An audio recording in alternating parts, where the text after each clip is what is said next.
할렐루야. 하나님의 은혜와 평강이 이 시간 성도님들 가운데 가득하시기를 예수님으로 축복합니다. 고립무원이라는 한자 성어가 있습니다. 이 말인즉슨 고립되어 구원을 받을 데가 없음이라는 의미를 가지고 있습니다.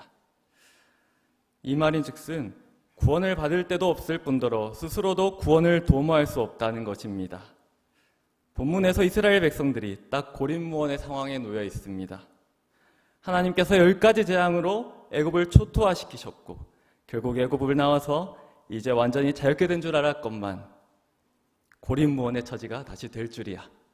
정말 아무도 생각하지 못했을 것입니다. 이스라엘 백성이 선 곳은 드넓은 홍해바다 앞이요, 뒤에는 병과 마병을 동원한 바로의 강력한 군대가 시퍼런 칼과 날이선 창을 들고 그들을 추격해오고 있습니다. 그들은 죽거나 말거나 바다에 뛰어들 것인지 아니면 애굽 군대와 한바탕 붙어볼 것인지 만감이 교차한 끝에 답이 없음을 깨닫고는 모세에게 차라리 애굽에 그대로 있었으면 이렇게 죽는 일이 없었을 텐데 하며 원망을 쏟아놓기 시작합니다. 이스라엘 백성들은 애굽 군대의 추격에 이렇게 매우 두려워하고 있습니다. 고립무원의 상황 속에서 이스라엘 백성의 불평과 두려움에 비해서 모세의 태도는 이상할 만큼 매우 담담합니다. 오늘 본문 13절에서 모세는 오히려 그들을 죽음으로 내모는 두려움을 내어버리고 지금 서 있는 자리에 견고히 서서 여호와 하나님께서 행하시는 구원을 보라고 담대하게 선포합니다. 이어지는 모세의 고백을 우리가 함께 고백해 보길 원합니다. 14절 말씀을 함께 읽겠습니다. 여호와께서 너희를 위하여 싸우시리니 너희는 가만히 있을지니라. 아멘. 우리가 상식적으로 생각해 보면 어떻게 자신을 죽이러 오는 애굽 군대 앞에서 두려워 떨지 않을 수가 있겠습니까? 아무리 애굽에서 하나님의 능력을 경험했다고 해도 말입니다. 그러면 모세가 이상한 걸까요? 아닙니다. 모세는 믿음이 있었어요. 출애굽을 행하신 하나님께서 지금도 우리와 함께 하신다는 믿음 말입니다. 믿음은 하나님께서 우리와 함께함을 굳게 인식하는 것입니다. 그런데 우리는 모세의 이 고백이 가만히 있다가 갑자기 생긴 것이 아니라는 데 주목해야 합니다. 그 믿음은 한순간에 이루어진 것이 아니라는 것이죠. 하나님은 괜히 혈기왕성한 40대의 모세를 40년씩이나 광야에서 훈련시키신 것이 아닙니다. 모세는요, 하나님과 친밀한 관계가 더욱 깊어지고 하나님의 위대하신 영광과 거룩하심을 보았던 거예요. 그 하나님 앞에서 믿음으로 살아가는 인내와 순종의 시간이 하루하루 차곡차곡 쌓인 결과인 것입니다. 지금 하나님 앞에서 매 순간 코람되어 날이 갈수록 우리의 믿음이 그리스도 예수의 장성한 분량까지 자라나야 할 줄 믿습니다. 모세와 달리 두려워하는 백성들을 볼까요? 원망과 두려움은요, 우리의 삶과 공동체를 죽게 만드는 전염병과 같습니다. 이것은 하나님을 향한 불신앙의 모습인 것입니다. 이후 펼쳐진 광야의 여정에서 출애굽 1세대들이 약속의 땅에 들어가지 못하고 죽었던 것은 그들이 하나님의 마음보다 그들의 두려움을 더욱더 신뢰했기 때문입니다. 그들의 원망과 불평은 커져만 가고 그들은 구원하시는 하나님을 보지 못하고 광야에서 죽어갔습니다. 사실은 출애굽 백성들의 이러한 모습이 우리의 현실적인 모습이 아닙니까? 어려운 상황이 우리 목을 졸라올 때 막연한 두려움은 커져만 가고 하나님을 믿는 믿음보다는 부정적인 생각과 자신이 처한 현실만을 바라보게 되는 것이 인간적인 연약함이지 않습니까? 그럼에도 불구하고 성경은 우리에게 도전하고 있습니다. 이미 승리하신 그리스도 안에서 믿음으로 시선을 고정하라는 것입니다. 그때 하나님의 역사는 시작됩니다. 이스라엘 백성은 광야에서 죽는 것보다는 차라리 애굽을 섬기는 것이 나았을 것이라며 불평만 했지 위기를 맞이했을 때 하나님의 존재를 새까맣게 잊어버렸습니다. 하나님의 전능하심과 그분의 크심을 두려움에 눈이 멀어 보지 못한 것입니다. 그러나 여러분, 믿음의 눈으로 보면요, 애국 군대를 압도하고 있는 하나님의 군대가 보입니다. 하지만 인간의 믿음의 눈으로 보면 우리가 위험한 게 아니라 애국 군대가 위험해요. 여호와 하나님은 우리 모든 상황을 아시고 그 모든 필요에 반응하시며 응답하는 분이십니다. 믿음의 눈으로 문제를 바라볼 때 일하시는 하나님을 볼 수 있는 거예요. 죽음의 위협이 도사리고 절망과 원망으로 얼굴룩진 그 상황에서 하나님은 그분의 구원의 역사를 시작하십니다. 하나님께서 역사를 시작하는 시점은 모세가 지팡이를 든 손을 홍해 위에서 뻗는 장면에서 시작됩니다. 만물을 주관하신 하나님께서는 바다를 움직일 수 있는 강한 바람을 사용하셔서 바다를 갈라지게 하십니다. 만군의 여호와께서 애굽을 다시 한번 깨부수시고 이스라엘을 구원하시는 것을 목도하는 모세와 출애굽 백성들의 모습을 한번 상상해 보십시오. 하나님이 어떤 분이신지 온몸으로 느끼는 전율이 돌지 않았겠습니까? 사랑하는 성도 여러분, 하나님께서 어떤 분이신지 알면 알수록 우리의 믿음은 더욱 견고해지실 줄 믿으시기 바랍니다. 하나님이 우리 상황에 매이지 않으시고 그분의 구원을 성취하시는 것과 같이 주께서 우리에게 주신 믿음도 상황에 매이지 않습니다. 믿음은 상황의 구애를 받지 않는 것입니다. 구원하시는 만군의 여호와께서는 그들을 어떻게 구원하십니까? 하나님의 능력은 인간의 한계를 초월하고도 남습니다. 이스라엘을 가로막던 바다가 갈라지고 이스라엘을 추격한 애국 군대와 이스라엘 사이에 하나님의 사자가 서서 이스라엘을 보호합니다. 또 이스라엘에게 빛이 되었던 불기둥과 구름기둥은 애굽에게는 어둠이 되어 그들의 진군을 저지시킵니다. 이것이 우리의 생각으로 가능한 영역입니까? 우리는 살면서 다양한 상황을 직면합니다. 하나님을 믿는다고 하지만 우리의 생각과 마음으로 하나님을 제한하고 우리 생각의 틀에 가둡니다. 우리는 그것의 전문가입니다. 내 생각에 그건 안 될 것 같은데, 그래, 이건 절대 안 돼. 왜냐하면 내가 경험해봤기 때문이야. 여러분 모두가 잘 아시겠지만 하나님의 주권과 섭리 그리고 구원의 역사는 우리의 생각으로 제한할 수도 있는 영역이 절대 아닙니다. 18절에서 모세가 말하지 않습니까? 애굽 사람들이 나를 여호와인 줄을 알리라. 아멘.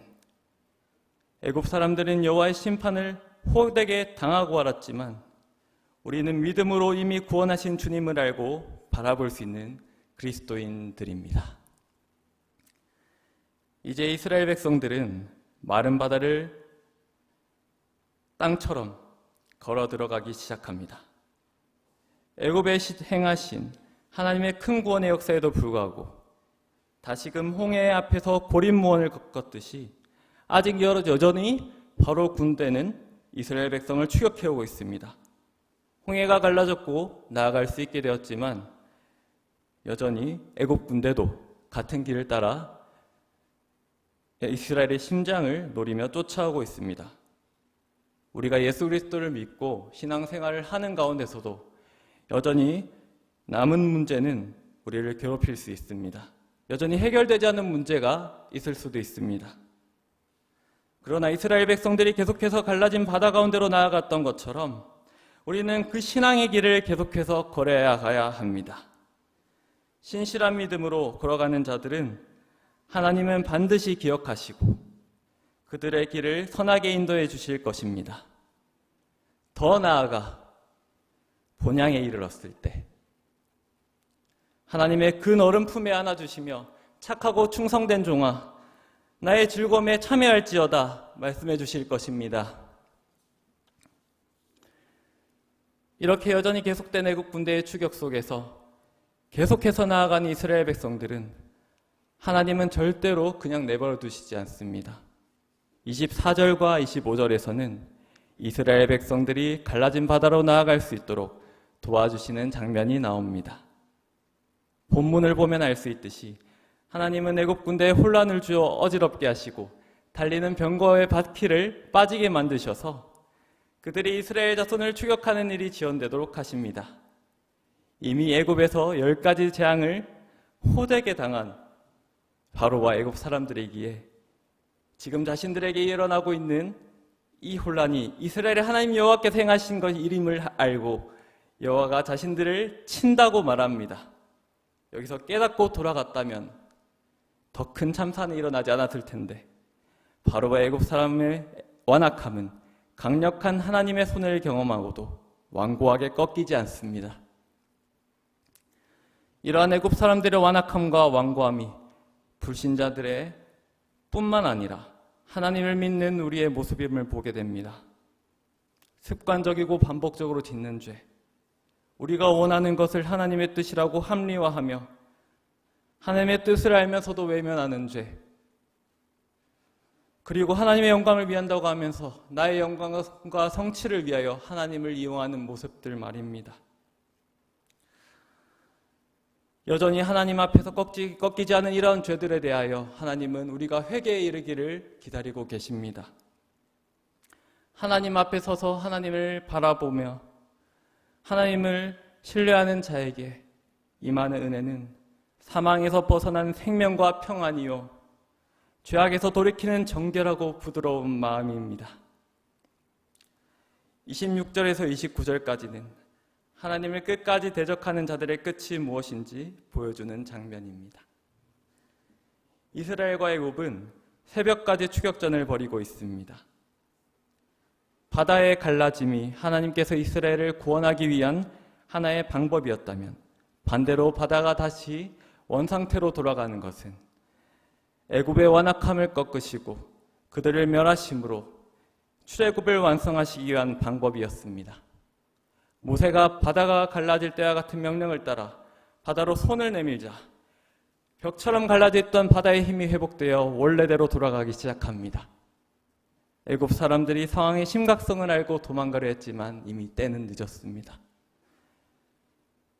바다의 거대한 물은 그대로 애굽을 집어삼켰고 성경은 살아남은 사람이 한 명도 없다고 말씀하고 있습니다. 이 강력한 바다와 같이 이스라엘을 향해 쇄도하던 애굽은 그 자리에서 한순간에 수장되어 버렸습니다. 바다가 원래대로 돌아갔는데 이스라엘은 어떻게 되었을까요? 놀랍게도 이스라엘 자손이 나아가는 곳의 바다는 여전히 물이 좌우의 벽이 되어서 마른 땅으로 남아 있었습니다. 여기서 여실히 보여주고 있지 않습니까? 신실하신 하나님께서 그의 자녀들에게 베푸시는 은혜는 어떤 상황에도 끊이지 아니하고 작정하신 그대로 완전히 이루십니다. 할렐루야! 이야기는 이제 결말로 향합니다. 분명하게 본문의 내러티브는 하나님의 구원에 대해서 홍해 기사를 통해 말씀하고 계십니다. 그날의 이스라엘은 바다에서 애굽 사람들이 모조리 죽어 있는 것과 여호와께서 자신들과 애굽 사람들에게 행하신 큰 능력을 보았습니다. 그리고 이 모든 일이 하나님의 택하신 백성을 위한 구원임을 선포합니다. 그 구원에 대한 이스라엘의 반응을 마지막 31절은 잘 표현하고 있습니다. 함께 31절 말씀을 읽겠습니다. 이스라엘이 여호와께서 애굽 사람들에게 행하신 그 큰 능력을 보았으므로 백성이 여호와를 경외하며 여호와와 그의 종 모세를 믿었더라. 아멘. 그 결과로 지금까지는 애굽 군대와 마주한 현실을 두려워하던 이스라엘 백성들은 이제 하나님을 두려워하게 되었고 살아계신 하나님을 믿게 되었습니다. 그리고 이 시점부터 모세가 하나님께서 보내신 지도자임을 신뢰하게 되었습니다. 이스라엘 출애굽의 절정인 홍해 사건은 우리의 믿음이 아니라 여호와만이 참 하나님이라는 사실에 초점이 있습니다. 우리의 믿음은 상황마다 얼마나 올라갔다 내려갔다 바뀌는지 모릅니다. 모세의 믿음이 기적을 만든 것이 아니라 우리의 믿음이 기적을 만들 수 있는 것이 아니라 행하시는 분이 하나님이시고 믿음조차도 하나님께 있다는 것입니다. 우리의 경험이나 신념이 믿음이 되는 것이 아니라 하나님께서 믿음의 주체이시자 대상이 되셔야 한다는 것입니다. 그러므로 여러분, 우리는 겸손한 마음으로 하나님을 찾으며 믿음을 구해야 할 줄 믿습니다. 주여, 우리의 믿음 없음을 불쌍히 여기시고 긍휼히 여겨 주시옵소서. 그러므로 여러분, 하나님을 신뢰하심으로 두려워하지 마십시오. 베드로와 같이 물리를 걷다가 두려워하며 빠지게 될 것입니다. 의심하지 마시기 바랍니다. 야고보 사도는 의심하는 자는 마치 바람에 밀려 요동하는 바다 물결 같으니 이런 사람은 무엇이든지 죽게 얻기를 생각하지 말라고 말씀하고 있습니다. 온전한 믿음으로 우리 앞에 있는 모든 문제를 하나님께 맡기십시다. 하나님, 우리 삶의 문제에 개입하시고 친히 구원의 역사를 이루어 가실 것입니다. 위기의 상을 역전시키시고 상을 선하게 바꾸시며 문제들을 해결해 주실 것입니다. 그리고 상황에 구속되지 않는 온전한 평안과 기쁨이 넘치게 될 줄 믿습니다. 말씀을 마무리하겠습니다. 보라, 하나님의 구원을 하나님께서 우리를 위하여 친히 쌓으실 것이다. 담대한 이 모세의 고백이 우리의 고백이 되었으면 좋겠습니다. 이미 우리는 죄의 고립무원에서 구원받은 자로서 합당한 믿음의 반응을 드려야 합니다. 동시에 삶의 자리 가운데 일어나는 여러 가지 일들 속에서 두려움에 우리의 마음을 내어주는 것이 아니라 믿음으로 하나님을 바라보아야 합니다. 누가복음 18장 6절을 함께 읽어보겠습니다. 그러나 인자가 올 때에 세상에서 믿음을 보겠느냐. 아멘. 주님께서 다시 오실 때에 온전한 믿음을 가진 자라고 칭찬받고 인정받는 성도님들이 되셨으면 좋겠습니다. 그리고 온전한 믿음으로 하나님의 구원 사역에 귀하게 쓰임받는 우리 사랑하는 영광교회가 되기를 간절히 소망합니다. 아멘. 이 시간 함께 보라 너희는 두려워 말고 찬양을 함께 부르시겠습니다.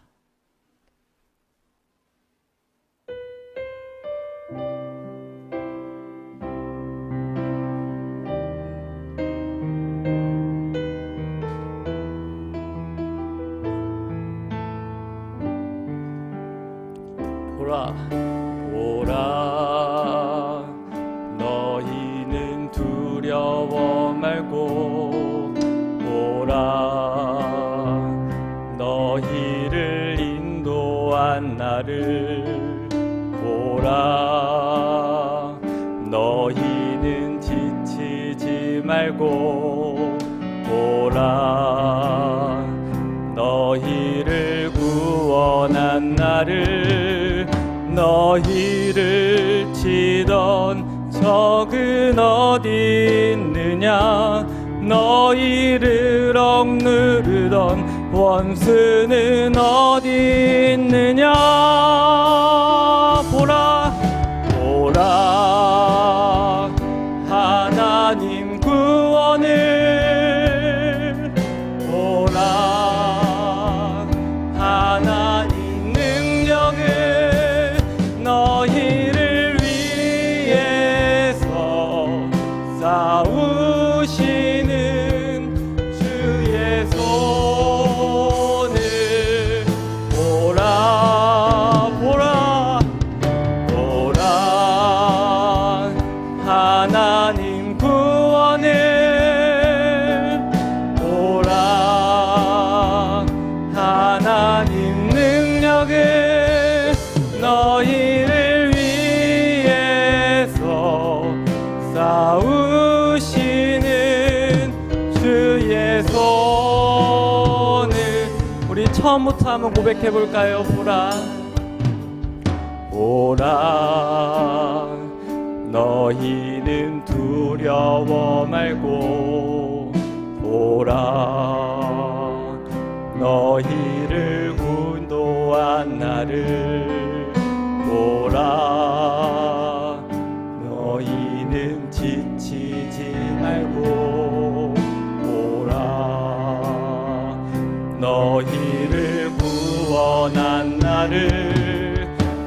너희를 치던 적은 어디 있느냐 너희를 억누르던 원수는 어디 믿음으로 고백하기 원합니다. 보라 하나님 구원을